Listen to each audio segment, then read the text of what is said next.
Hey everybody, this is Johnny with Green Mountain Grills, and today I'm going to be talking about maintenance. We're going to be talking about the top 5 keys to keeping your grill running for years to come.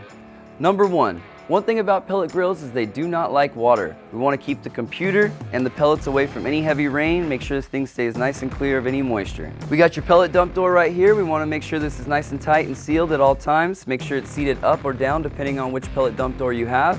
We can also open up the hopper lid, make sure our pellets are nice and hard still. We want to make sure they're firm, they haven't lost their form or got any moisture to them. And on the prime model grills, you're going to have a latch, so we want to make sure that's nice and tight and locked down as soon as you shut this lid. Number 2, we want to make sure to clean this grill out every 2 to 3 bags of pellets. We can use the ash vac door on the right side here. We also can take out the internal components like the heat shield, the grease tray, the grates, and then vacuum out the fire pot.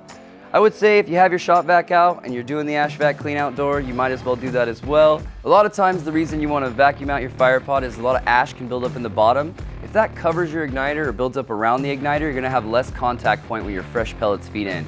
You just want to make sure you can have that fire up and, get your grill running at the 150 degrees as fast as possible. And on another note, if you're cleaning out this grill, it's only going to perform better. It's going to get the temperature a little bit quicker.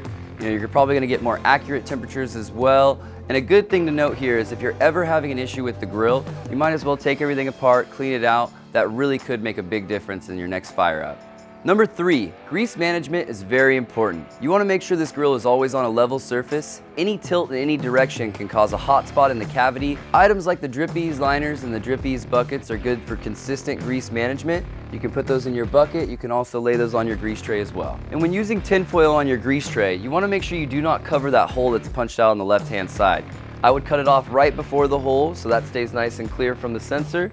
You can also do the same thing with your drip ease liners as well. So you want to make sure you clean your grill out, take the foil off your grease tray, wipe out your grease trough, get all that grease that's built up inside of there out. We just want to make sure we do not run into a grease fire on these grills, so your good cleaning habits are really going to be able to prevent that. The frequency of how often you guys are going to be cleaning this grill out depends on what you're cooking. If you're cooking a lot of bacon, pork shoulders, really greasy items, that is going to make you want to clean this grill more often.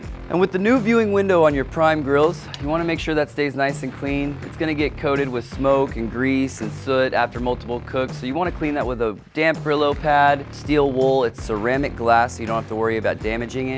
We just want to make sure that stays nice and clean so you can keep utilizing it. And if you have a Prime Plus grill, you're going to have this nice light in here now, so that could get covered up with soot as well, grease. Let's make sure that stays clean so you can keep utilizing that and be able to see all your food that you're grilling. Grease can accumulate inside the chimney and on the chimney cap as well. We just want to make sure we keep that clean.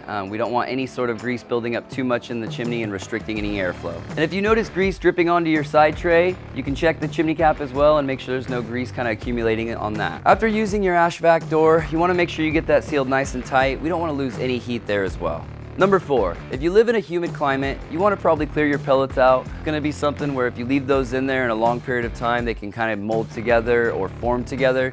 So if you're going to store it away for a long winter, we'd highly advise removing all your pellets from the hopper and the auger tube if possible. And when clearing your pellet hopper box, you can open your pellet dump door and let those dump out, but I would highly advise taking a 5-gallon bucket and putting that underneath first. And then you can also take your shop vac and vacuum out the bottom of the hopper with any pellets that are left in there. Number 5. This is your thermal sensor sitting in right here, right where your grease tray sits by that punched out hole. We want to make sure that stays clean. Over time, that's going to build up with soot and grease, so you can take a Brillo pad, Scotch-Brite, or steel wool, clean that off. It's only going to help the grill perform better. And also, let's make sure you keep your meat probes clean. That's real simple. Unplug them, wipe them down, you'll be good to go. All right, those are our top 5 preventative maintenance steps. So now that we know how to really maintain this grill and keep it nice and clean, let's try and do those steps as frequently as possible. Thank you guys for watching, and if you want any other hints and tips, you can go to our videos page on our Green Mountain Grills website.